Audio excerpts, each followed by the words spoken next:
Breaking news BRS నుంచి కాంగ్రెస్ లో చేరిన బొంతుకు షాక్ ఇచ్చింది కాంగ్రెస్. బొంతు రామ్మోహన్ లైట్ తీసుకుంటున్నారు ముఖ్యమంత్రి రేవంత్ అనే చర్చ జరుగుతోంది. సికింద్రాబాద్ టికెట్ కోసం బొంతు తీవ్ర ప్రయత్నాలు చేశారు. ఆయన బీఆర్ఎస్ ను వీడి కాంగ్రెస్ లోకి వచ్చిన రోజు నుంచి కూడా సికింద్రాబాద్ లోక్సభ స్థానాన్ని తనకు కేటాయించాలి అంటూ ఆయన పైరవేలు చేసుకుంటున్నారు. ఆయన అడుగుతూ ఉన్నారు, లాబింగ్ చేసుకుంటూ ఉన్నారు, ఏఐసిసి నేతలను కలుస్తూ ఉన్నారు. అయితే సికింద్రాబాద్ టికెట్ కోసం తీవ్ర ప్రయత్నాలు చేసినప్పటికీ ఆయన ప్రయత్నాలు ఫలించలేదు.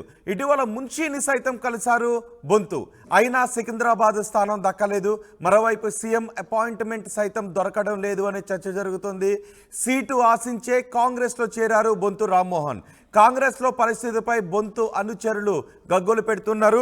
సికింద్రాబాద్ స్థానాన్ని లోక్సభ స్థానం నుంచి బొంతు రామ్మోహన్ పోటీ చేయాలనుకున్నారు.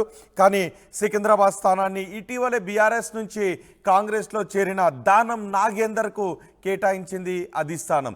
మరోవైపు సీఎం రేవంత్ రెడ్డి అపాయింట్మెంట్ దొరక్క, ఆశించిన స్థానం నుంచి టికెట్ దొరక్క బొంతు రామ్మోహన్ పరిస్థితి ప్రస్తుతం అయోమయంగా ఉంది అనే చర్చ జరుగుతోంది. ఇటు ఇంకొక చర్చ కూడా జరుగుతోంది. మళ్ళీ బీఆర్ఎస్లోకి వెళతారనే ఊహాగానాలు ఉన్నప్పటికీ బీఆర్ఎస్ను వీడి బయటికి వెళ్ళిన నేతలను తిరిగి చేర్చుకునే అవకాశం లేదు అని బీఆర్ఎస్ కూడా చెప్తున్న నేపథ్యంలో ఆశించిన టికెట్ రాలేదు, బీఆర్ఎస్ని వీడి కాంగ్రెస్లో వచ్చినప్పటికీ అనే వేదనలో ప్రస్తుతం బొంతు వర్గం ఉన్నట్టుగా తెలుస్తుంది. మా ప్రతినిధి మధుతో మాట్లాడదాం. మధు, ఏంటి బొంతు పరిస్థితి ఏంటి? ఆయన సీఎం అపాయింట్మెంట్ కూడా దొరకడం లేదు అని ఆయన అనుచరులు బాధలో ఉన్నట్టుగా తెలుస్తుంది. మరోవైపు ఆయన ఆశించిన స్థానాన్ని కూడా బొంతు రామ్మోహన్కి కాకుండా దానం నాగేందర్కి ఇచ్చారు. ఇప్పుడు బొంతు పరిస్థితి ఏంటి?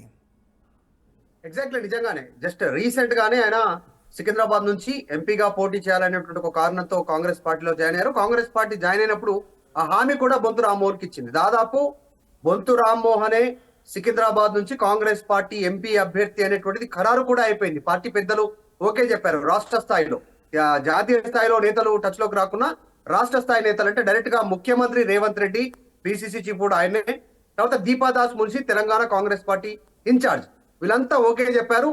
దానికి ఆయన సమాయత్తమయ్యారు. భారీగా చేరికలు ఏర్పాటు చేశారు. చాలా మంది ఆయన సమక్షంలో చేరికలకు జాయిన్ అయ్యారు. బీఆర్ఎస్ నుంచి కాంగ్రెస్ లోకి వచ్చారు ఆయనతో పాటు. ఆ తర్వాత సిటీ మొత్తం, హైదరాబాద్ మొత్తం భారీ ఎత్తున రేవంత్ రెడ్డిని సమర్థిస్తూ, రేవంత్ రెడ్డికి మద్దతు తెలుపుతూ భారీ హోర్డింగ్స్, ఫ్లెక్సీలు, అడ్వర్టైజ్మెంట్స్ బొంతు రామ్మోహన్ ఇచ్చారు కాంగ్రెస్ తరఫు నుంచి. సో 100 రోజుల పాలనకు సంబంధించి రీసెంట్ గా కంప్లీట్ కావడంతో ఆ విషయం పైన కూడా భారీ ఎత్తున హోర్డింగ్స్, పేపర్లలో, బయట ఫ్లెక్సీలలో అన్ని భారీ ఎత్తున ప్రచార కార్యక్రమాలు చేశారు. చివరాఖరికి సిచ్యువేషన్ చూస్తే లాస్ట్ మూమెంట్ లో అదే బీఆర్ఎస్ నుంచి కాంగ్రెస్ పార్టీలోకి జాయిన్ అయినటువంటి దానం నాగేందర్ కి టికెట్ కన్ఫర్మ్ కావడంతో ఏం చేయాలో పాలుపోలేని స్థితిలో బొంతు రామ్మోహన్ ఉన్నట్టుగా ప్రస్తుతం చర్చ జరుగుతా ఉంది. ప్రస్తుతం ఆయన ఒక అయోమయ పరిస్థితిలో ఉండారు. ఎందుకంటే బీఆర్ఎస్ లో అత్యున్నతమైనటువంటి స్థానం ఇచ్చారు. మొత్తం నగర తొలి మేయర్ గా ఆయనకు అవకాశం ఇచ్చింది బీఆర్ఎస్ పార్టీ. సో ఆ రకంగా కేసీఆర్ కి, కేటీఆర్ కి అత్యంత సన్నిహితుడిగా పేరుంది. ఆయన గతంలో ఉప్పల్ టికెట్ ఆశించారు. కొన్ని ఈక్వేషన్ లో టికెట్ ఇవ్వలేకపోయారు. అక్కడ సిట్టింగ్ గతంలో కొన్ని అక్కడ సిట్టింగ్ ఎమ్మెల్యే కూడా ఇవ్వలేనటువంటి సిచ్యువేషన్ బయట వ్యక్తికి ఇచ్చారు, గెలుపోవటంలో దృష్టిలో పెట్టుకుని. అలాగే అక్కడ గెలిచారు కూడా, అక్కడ టికెట్ కేటాయించినట్టు. సో తర్వాత సికింద్రాబాద్ టికెట్ ఆశించి ఆయన పార్టీ అధిష్టానాన్ని కోరడంతో కాని పని అని చెప్పడంతో ఆయన పార్టీ మారిపోయినటువంటి పరిస్థితి. ఇప్పుడు ఏం చేయాలి, పాలుపోని స్థితిలో ఉన్నారు. రేవంత్ రెడ్డిని కలిసి మాట్లాడదాం అనుకునేటువంటి సమయంలో కూడా కనీసం రేవంత్ రెడ్డి అపాయింట్మెంట్ బొంతు రామ్మోహన్ కు దొరకలేదని తెలుస్తా ఉంది. ఆయన పార్టీలోకి వచ్చే ముందు గేట్లన్నీ ఓపెన్ ఉన్నాయి కాంగ్రెస్ పార్టీకి సంబంధించినటువంటి. ఆయనతో పాటు ఎవరెవరు వస్తున్నారు జాయిన్ కావడానికి.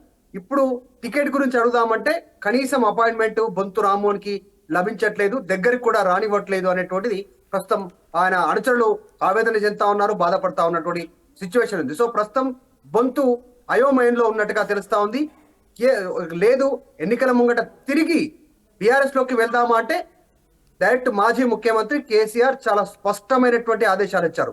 వెళ్ళిపోయే వాళ్ళంతా స్వార్థపరులు, పార్టీని ఇన్ని రోజులు వాడుకొని వెళ్ళిపోయారు, వాళ్ళు తిరిగి వస్తే వారికి ఎట్టి పరిస్థితుల్లో మళ్ళీ రీఎంట్రీ ఉండదు అనేటువంటిది. సో ఎటు పాలుపోనే స్థితిలో రాజకీయ చదరంగంలో ఆయన మిగిలిపోయినట్టుంది. చూద్దాం మరి పరిణామాలపై బొంతు అనుచరులు ఏమంటున్నారు? మున్షిని కలిసినప్పుడైనా ఏదైనా హామీ వచ్చిందా? ఎన్నికలు అయిన తర్వాత అయినా ఏదైనా ఒక గౌరవప్రదమైన పదవి గురించి ఏదైనా హామీ వచ్చిందా? అంటే ఇప్పుడున్న సిచ్యువేషన్ లో రోహిత్ మనం చూస్తే పార్లమెంట్ ఎలక్షన్స్ తర్వాత అంత చెప్పుకోదగినటువంటి ఎలక్షన్స్ ఏం లేవు. నెక్స్ట్ సర్పంచ్ ఎలక్షన్స్ ఉన్నాయి, తర్వాత క్షేత్రస్థాయిలో ఒక స్థానిక సంస్థల ఎలక్షన్స్ ఉన్నాయి. కానీ బొంతు రామ్మోహన్కి ఇప్పటికిప్పుడు పార్టీలో కానీ ఇంకా ఇతరత్ర ప్రభుత్వంలో కానీ లేకుంటే టికెట్ల విషయంలో ఆయనకు పెద్దగా లభించే హామీ ఏమీ ఉండకపోవచ్చు ఫ్యూచర్ లో. ఎందుకంటే ఫ్యూచర్ లో కూడా ఉండే అవకాశం ఉండకపోవచ్చు. దానికి రీజన్స్ కాంగ్రెస్ పార్టీలోనే చాలా పెద్ద పార్టీ ఇది. కాంగ్రెస్ పార్టీలో చాలా మంది నాయకులు మొన్నటి వరకు టికెట్ రానటువంటి వారు, తర్వాత ఏదో ఒక పదవి వస్తుంది అధికారంలోకి వస్తుంది ఆశిస్తున్నటువంటి వారు కాంగ్రెస్ పార్టీలో మొదటి నుంచి కొనసాగుతున్న వాళ్ళు చాలా మంది ఉన్నారు. ఇదే కాకుండా వరదల కాంగ్రెస్ పార్టీలోకి ఫ్యూచర్ లో ఇంకా ఇతర పార్టీల నుంచి వలస వచ్చే అవకాశం ఉంది. ఇప్పటికే బీఆర్ఎస్ పార్టీ నుంచి చాలా మంది వస్తున్నారు. సో బొంతుకు అంత ప్రాధాన్యత ఉంటుందా లేదా అనేటువంటిది ఫ్యూచర్ లో చూడాలి. కానీ ప్రస్తుతానికైతే ఆయనకు ఎలాంటి అవకాశం దక్కే పరిస్థితులు లేవు. కాంగ్రెస్ పార్టీలో ఉన్నటువంటి సీనియర్ నాయకులే ఇంకా ఎదురు చూస్తున్నారు ఏదైనా పదవి కోసం అనేటువంటితో. బయట నుంచి వచ్చిన బొంతుకి ఎలాంటి ప్రాధాన్యత లేనటువంటి ప్రస్తుతం, అంటే ఆయన ప్రెసిడెంట్, ఆయన మేయర్ కాదు, లేకుంటే సిట్టింగ్ ఎంపీ కాదు, సిట్టింగ్ ఎమ్మెల్యే కూడా కాదు ప్రాధాన్యత ఇవ్వడానికి. సో కాబట్టి బొంతుకు అంత ప్రాధాన్యత ఉండకపోవచ్చు అనేటువంటిది ఆయన అనుచరులు భావిస్తా ఉన్నారు. కాంగ్రెస్ పార్టీ ఇచ్చిన హామీ మీకే ఎంపీ టికెట్ ఇస్తాము కింద అని చెప్పడంతో జాయిన్ అయ్యారు. చివరాఖర్లో కాంగ్రెస్ పార్టీ ఇచ్చిన ట్విస్ట్ కి అయోమయంలోకి వెళ్ళిపోయారు బొంతు రామ్మోహన్. రైట్ మధు, బీఆర్ఎస్ నుంచి కాంగ్రెస్లో చేరిన బొంతుకు షాకే తగిలింది. బొంతు రామ్మోహన్ను లైట్ తీసుకుంటున్నట్టుగా తెలుస్తుంది ముఖ్యమంత్రి రేవంత్ రెడ్డి. సికింద్రాబాద్ టికెట్ కోసం బొంతు తీవ్ర ప్రయత్నాలు చేశారు. ఇటీవల మున్షిని సైతం కలిశారు బొంతు. అయినా సికింద్రాబాద్ సీటు బొంతు రామ్మోహన్కు దక్కలేదు, దానం నాగేందర్కి కేటాయించారు. మరోవైపు సీఎం అపాయింట్మెంట్ సైతం దొరకడం లేదు అనే చర్చ జరుగుతోంది. సీటు ఆశించే కాంగ్రెస్లో చేరారు బొంతు రామ్మోహన్. కాంగ్రెస్లో పరిస్థితిపై బొంతు అనుచరులు గగ్గోలు పెడుతున్నారు.